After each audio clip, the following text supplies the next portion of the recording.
hope you're all doing really well. I've come to do my March wrap up. I'm really eating through this spring TBR. I've read quite a chunk out of it so far, which I'm really happy about. I just want to, as usual, start with the reading breakdown, so I'll quickly give you my sort of statistics in that. So I didn't read any books from the library. I read one book that was loaned to me from family. I read 4 arcs. There's one book that I counted as an arc. It was sent to me by the author. I read 3 ebooks and I read 8 physical books. Total reads, I read 11, which is crazy for me. I had to self-isolate, so I think that contributed to a lot of the reading as well. So yeah, I am really happy that I was able to escape to other worlds and just enjoy my time reading. It's like one of my most favourite hobbies, and obviously since like working and everything now, I've not been able to read as much as I used to, like back when I was at uni and college and school and stuff like that. So that was really nice to kind of get back into a higher amount and really enjoying the majority of them. So in terms of genre, some of the genres do overlap a little bit, but I try not to, you know, put one book in too many, otherwise it gets a little bit confusing, but sometimes that is the way. But for YA fantasy, I read 4. I read 3 YA contemporary. I didn't think I read any adult fantasy. I read 1 sci-fi, 3 middle grade, no genre or literary fiction, no contemporary, and no adult contemporary, and no non-fiction. I did want to focus on reading 10 Kindle books. Obviously I only read 3, so I've still got a bit more to read, as one of my reading goals is to read 5 every 3 months, so I am behind already. And obviously we're starting the next bout of 3 months now, starting from April, so I've got another like 5 on top of that, so maybe the following months, as well as reading my seasonal TBR, I'll focus on some more ebooks as well. So yeah, let's get started. I read so the first couple of books are ebooks that I read, and the first one was Fishboy, an Inuit folktale by Vanita, I'm so sorry, I cannot pronounce these names, Vanita Olshalga and Mike Blank. I gave this one a 3.5 stars. It's a like children's middle grade book about this fish boy, which is, as the title says, an Inuit folktale. Basically this fisherman is trying to do his, you know, fishing, and he notices all the fish are sort of swimming away, and then he sees this like head. It's literally a head and like an armless body, and then like I think it's legs. I'm trying to remember because it's illustrated. I'm trying to remember what the picture looked like. I think it's 2 legs, but like as tails, rather than the mermaid tail, if I can remember correctly. And he's like, "You're scaring away all my fish, like go away, be gone, I'm trying to like make a living or whatever." And the little boy, or the little fish boy, is like, "Please take me home to be your son. I am so lonely like down here, please. I can be useful, I can find you the fish that are hiding, and I can get them to come to you." And so they sort of end up having like a father-son relationship, and then one of the other tribes hears about this fish boy that's helping this fisherman like get loads of fish, and he wants like an audience with him, and things go south real fast. So I thought it was beautiful in terms of art style. It makes me think of like splodges of rich watercolour, which is a really pretty kind of design if you can just imagine it. It was cool to see other cultures' interpretations on merfolk, because mermaids, mermen, merfolk is something that I find absolutely fascinating. I am always so enchanted by anything sort of under the sea, although the sea kind of scares me if I think about it too deeply, much like space scares me if I think about it too deeply. It's the not knowing, the what if, what's out there, and I have that particular infatuation when it's under the water and it's like these mermaids. So like Atlantis, anything like that, I'm so super interested in. It had a beneficial glossary of terminology aimed, I would say, at kids, so it was really helpful if teachers, for example, had something, you know, it's showing a different culture, it's showing a bit of the world and other folk stories for them to get schooled on, and so the glossary at the back is really cool because it gives you the breakdown of what words mean in like an easy to teach way. And I'm pretty sure there was like questions that you could ask the kids in the back of this, so if you did have like a school class, like a class session set up learning about different stories, it can make them think about things a little bit more. I'm pretty sure that was in the back of this one. If not, it was in the back of the next book I read, which was Something Wonderful. Wow, that was not what I read. Something Wonderful by Matt Ritter. This one I also gave a 3.5 out of 4 stars. So this one was really, really cool actually. It's basically full-on illustrations with a little bit of text under each, and it's basically showing this seed as it goes through its life, cycle really, in like a tropical rainforest, and kind of how ecosystems work together. And also in a way I feel like it shows the beauty of these natural habitats, and maybe hopefully influences the next generations not to destroy it as much as we already have. So yeah, it's really, really stunning. It's, you know, scientific in that way, but it's in a dose that is very easily accessible again for children, I would say. So this one I absolutely love the dedication to Attenborough, because I feel like everyone just is like our national treasure, a global treasure if anything, and everyone has this fondness for him and the beauty that he shows in the world, and inspiration that he has to many people of all ages. So yeah, I thought that was really nice to have a dedication to Sir David Attenborough. It was fun looking at the gorgeous detail, and within the gorgeous detail we have a little bit of a game. There's hidden frogs within this, and it's fun to kind of look and see if you can spot the frog like amongst the story of this seed growing and what happens to germinate the seed, and how it takes, like, basically the life of the seed. But there's a fun little frog hidden on the pages, see if you can find it. And at the back it does have a like, did you find me? And then it's got like the zoom-ins of all the spots that the frog was in. Most importantly, again, I would say it's an excellent teaching tool for life cycles, exotic environments and ecosystems. This, I feel like, maybe have been the book that had the extra information for like teachers at the back, or maybe they both did, I really can't remember. It was right at the beginning of the month, but nevertheless both of those were really good books. So in terms of physical read, you can tell I've been inside for ages, like I'm barely spoken to anyone because my tongue's getting super tight. In terms of physical reads, I read A Danger to Herself and Others by Alyssa Shenmel. My cousin Ebony loaned this to me, back in Christmas time actually. She gave me a couple of books to read at my leisure, and I've got one more out of that stack to read. So hopefully when situations have become calmer, I can give that stack back, loan her some of my books, get some more of her books, you know, do another little exchange. So I gave this a 3 out of 5 stars. We're following a 17-year-old girl called Hannah Gold, who's always been treated like a grown-up. She, as her parents say, was born mature, and it's always been kind of like a compliment. She was never a difficult child. She'd always get taken out to like grown-up events. So for example, if her parents were going to have dinner with their friend, she would come along because she was no problem at all. She would listen to their conversation. She'd make the other couple feel a bit kind of inferior because their children would never be like that, and then she'd fall asleep delicately and listen to what everyone was talking about. She'd fall asleep at the kind of right moment so that they can have their adult conversations and stuff, but she'd be listening and she'd be kind of calculating to kind of make it look like she is this perfect child. But she's always gone about her friendships in very interesting ways, and then basically one I think it's summer, she goes to like an extra curriculum school thing. I don't really know,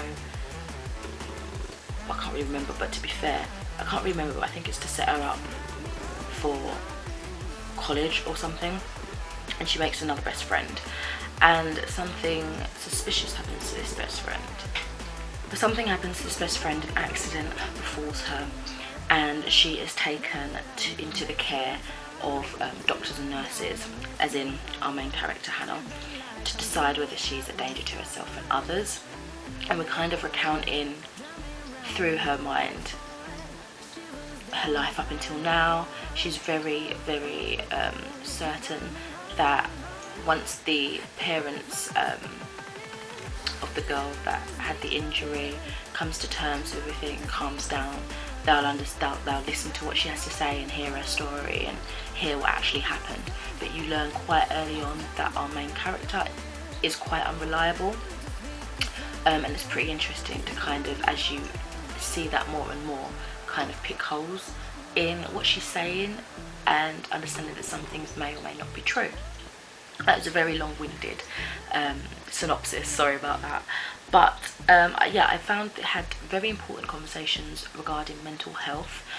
Most of this story sets place in a mental health ward, a hospital, a facility, and there is a lot of, obviously, in and out conversations, kind of roundabout conversations about it, and when things become clearer it's more obvious and you kind of understand what's happening. So I think that was a really important discussion.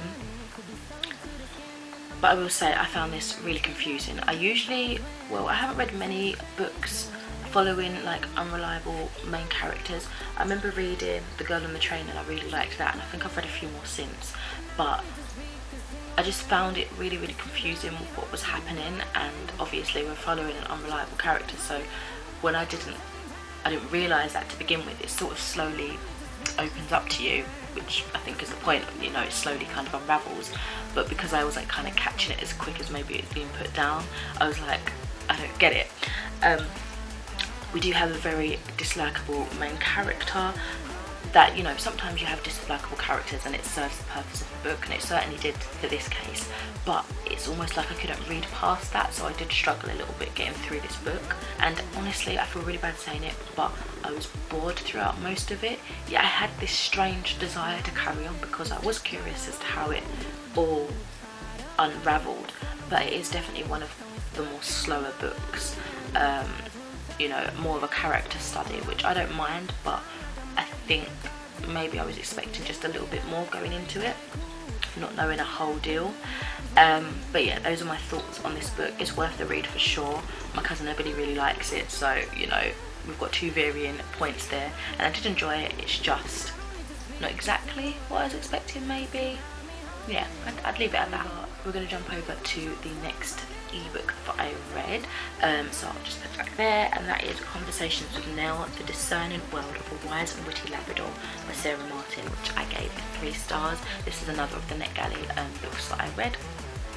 So this is a strange one to describe, but let me just take a little bit of my juice. So in this one, it's kind of like, I would describe it as sort of like contemporary but a little bit of magical realism, because we have, it's kind of written in script form, and we have Nell, which is this Labrador, and Sarah, which is the Labrador's owner, and throughout the book you're just getting back and forth conversations between the two.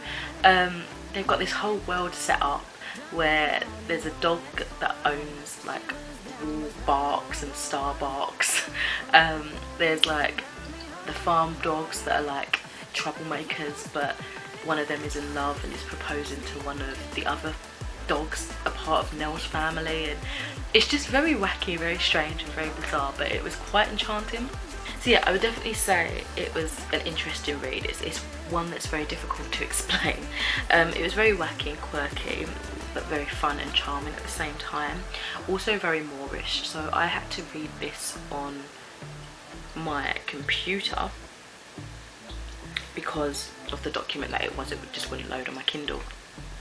So it was a little bit daunting going on my computer every time to read like a book, like with the font being kind of small and stuff. So I will say that the formatting's not the best for a computer, but when I was there I was like, oh, just another page, just another page. So although there might have been a few gaps between me picking it up again, when I did go there I read a good chunk, you know, so very Moorish indeed. Dotted in between, I would say, parts, like, yeah, part 1, part 2. There was lovely photos, there was recipe segments, some lovely like wallpaper like art, I would describe it to be, that was breaking up each part, each section, which was really nice. It just gave that bit more sort of like interactivity, I guess. I would say I was battling whether it was a bit like too far out for most of it though. Picture my face with like a goofy, baffled, confused smirk. That's how I felt throughout the whole thing. I was like, this is so strange, but I couldn't stop reading it. And once again, the formatting wasn't the best for reading on the computer, but it's the only way I was able to.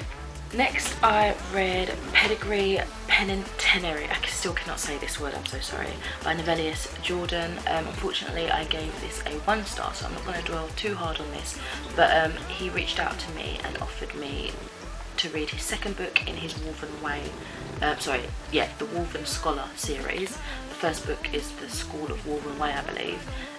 He describes it to be like, if you like Miss Peregrine's Home for Peculiar Children, then you might like this, but unfortunately I still didn't enjoy this as much as I hoped to be. So I gave this a 1 star. Again, I really do appreciate that the author reached out to me again to try out his sequel, to see if I would, because he's made a lot of changes.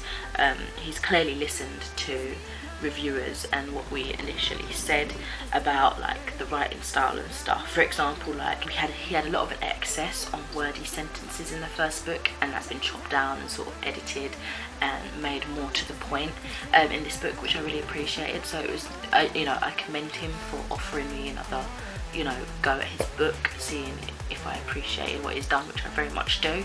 But unfortunately it's still not for me. I found a lot of what was happening in this particular book to be kind of vulgar and barbaric, unfortunately. The protagonist and others still didn't sound like kids and teenagers to me.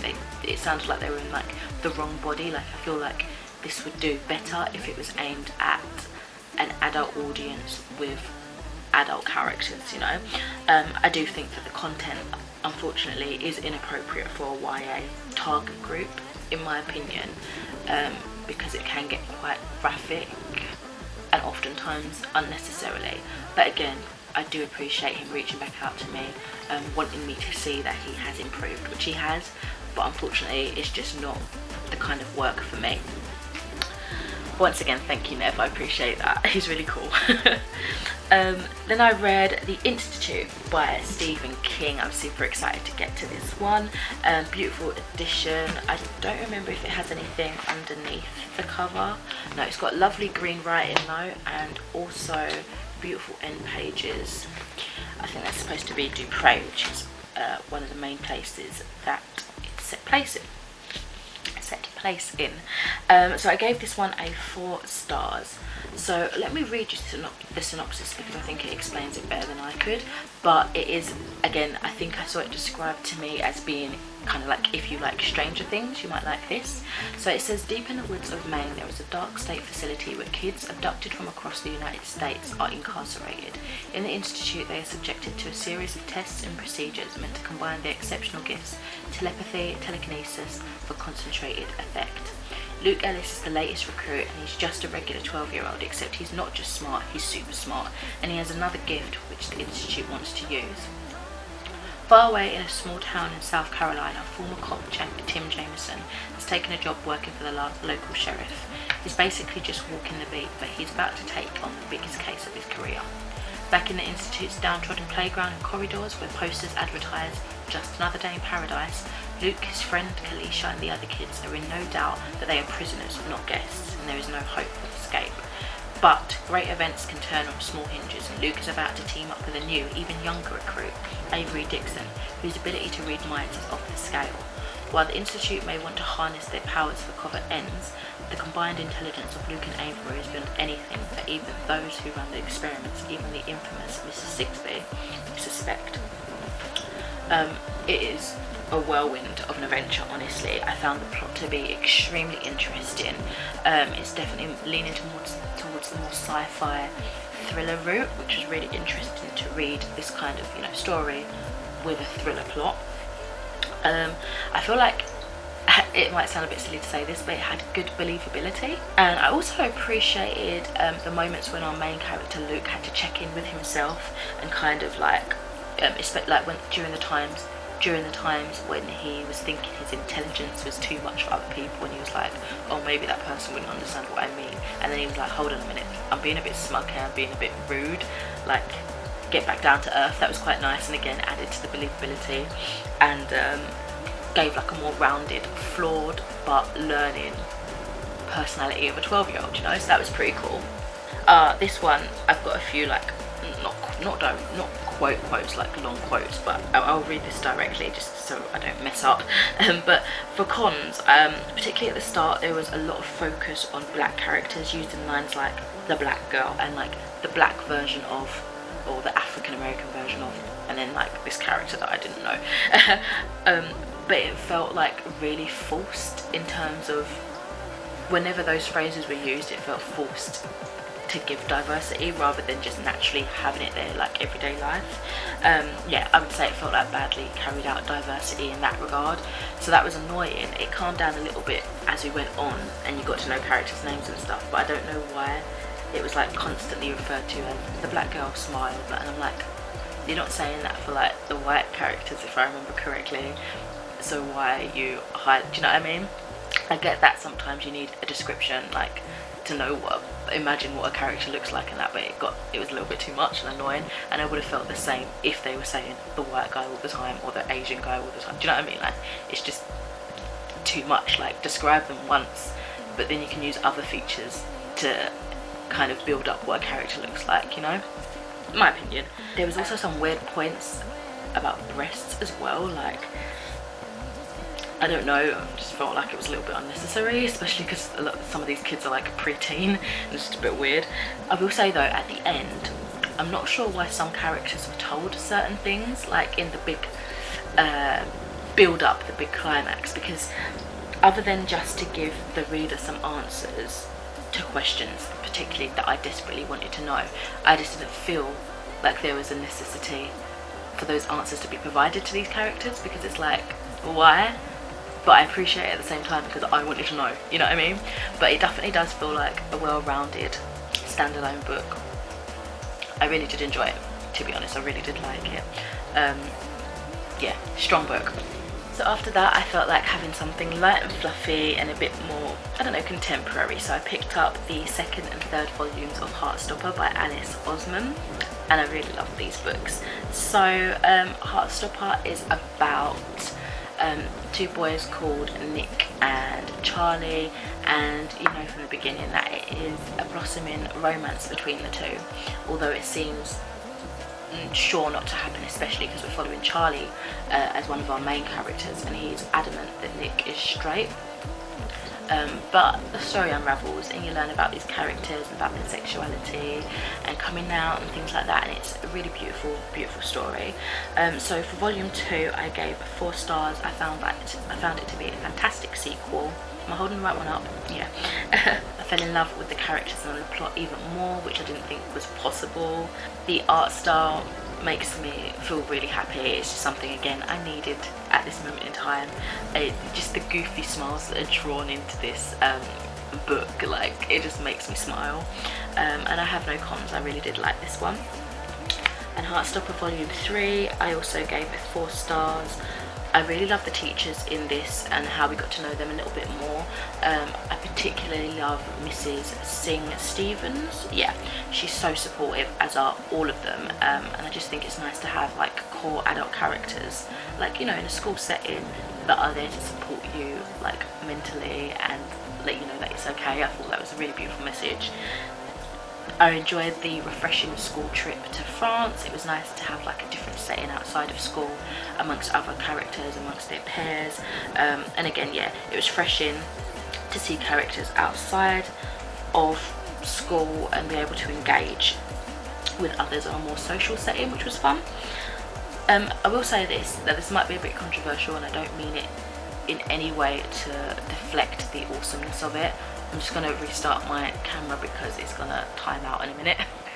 Oh, I can't believe I've been talking for nearly half an hour already. That's why my throat's so sore. But yeah, as I was saying, although it's lovely to read and definitely worked for the story, I struggled to see how pretty much everybody was on the LGBTQI+ spectrum. Honestly, I love that for this and for this world. It's wonderful. Everybody more or less is supportive of each other, and everybody has sort of like, not similar to lessen everybody's own story, but like they kind of understand each other in that way. But I imagine in real life you'd still get those like, sorry, but assholes who didn't understand, didn't want to understand. I feel like there'd be a lot more people opposing them for their life, and I felt like that's where it lost a little bit of realism for me. Not saying that this book is claiming to be realistic life, do you know what I mean? Like, naturally for me, when I go into like contemporary specifically, I feel like it's going to have some, it's going to be more realistic, it's going to be more relatable to my life a little bit. But this is where I felt like it might have slipped a little bit, because not everybody's gonna be so nice, and that's so sad and that's a shame. And it was wonderful reading everybody pretty much being so nice, but you know, when you just sit back and you're like, I just wish that was real life. That's it, that was literally my little ramble. I hope it came across how I meant it. Don't mean to offend anybody, like, yeah, hopefully you understood what I was trying to say. People are arseholes, and I would have expected more arseholes to be in this than there were, but it's still nice and refreshing not to have to deal with them, you know. That's enough. My throat's killing me. Okay, we are pretty much near the end, because I'm not going to talk about these books individually because I've done a whole weekend reading vlog on them all. So if you are interested in like more spoilery thoughts, then check out that vlog. I will link it in the cards for you, but I will quickly give you just a brief overview of what I have read in terms of this series. So I finally picked up the Wayward Children series by Shannon Maguire, starting with Every Heart a Doorway, following up with Down Among the Sticks and Bones, and finishing up for now with Beneath the Sugar Sky. I believe there are 2 other books out in this series so far, 2 or 3 maybe, but I just ordered 3 at once and then read them back to back, and I loved that for me. Honestly, it was so much fun. So I will say it kind of spoils the vlog a little bit, but this is probably going to be one of my new favourite series. So for the first book I gave 4 stars, the second book I gave 3.5 stars, and the third book I also gave 4 stars. So this is like, oh, this is just so magical. It also reminds me a little bit of Miss Peregrine's Home for Peculiar Children, in the sense that we're following these children that are at this school, which is Eleanor's West School for Wayward Children, and basically it follows children that have found doorways into other worlds and have been pushed out or found their way stumbling back into this real world, the world they were born in, for some reason or other, and they're struggling to cope. They're looking all the time for the world that they believe was their home, and it's kind of like trying to carry on whilst also having the hope that one day they'll find that doorway back into that world again. And I thought that was such a unique concept. It's almost like, if you want like a comparison, it's kind of like what happened to Alison when she left Wonderland, do you know what I mean? And there was even like conversations a little bit about this, how people just assumed she'd be fine and carried on with day-to-day life, but really these children are really struggling. Their parents have sent them to this school, which is kind of like, it's not an asylum. I know that's like not the current word we use today, but that's kind of the word that they use in this book. But they send them there to try and get better and get the child back that they lost. But these children, they definitely feel like they don't belong in this world, and it's really, really interesting to kind of just go through all of them. Like, they're only short books, they're novellas, they're just under 200 pages each, and they are great. They are so, so good. There's amazing sexuality, diversity in this series. There's amazing conversations in terms of like body shaming, you know, body image, mental health, you know, so much conversations. I can't even get my words out right now, and I'm out of focus, which is annoying. But yeah, I love it, absolutely love it. But yeah, if you do want to know like spoilery thoughts, then check out that reading vlog. So those are all the books that I have read this month. Let me just double check I've not missed anything. No, that was a total of 11 books, 3 of them being ebooks. And yeah, I had an amazing reading month. I absolutely loved it. I just hope I can carry on reading a lot for escapism, mainly this time and during this current climate. But yeah, I've been enjoying pretty much everything that I've been reading of late. Let me know what you've been reading, what you're hoping to read for April, and yeah, I'll speak to you in another video soon. Bye.